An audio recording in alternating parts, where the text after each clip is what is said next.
Beredar di media sosial video nasabah yang sedang menarik uang di teller bank.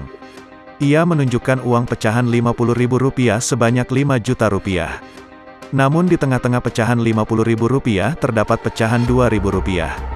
Rekamannya diunggah akun Instagram @sedulur_solo pada Rabu, tanggal 23 Februari tahun 2022. Uang Rp2.000 hanya tersedia 4 lembar saja. Sontak hal ini mengagetkan nasabah. Petugas bank lantas segera mengecek ulang uang lembaran tersebut. Bahkan ia memastikan jumlah pecahan Rp2.000 dan segera menggantinya. Belum diketahui di mana lokasi video tersebut, kendati demikian rekamannya telah menuai berbagai komentar dari warganet. Pengunggah juga mengingatkan agar nasabah lebih berhati-hati saat mengambil uang di kasir bank.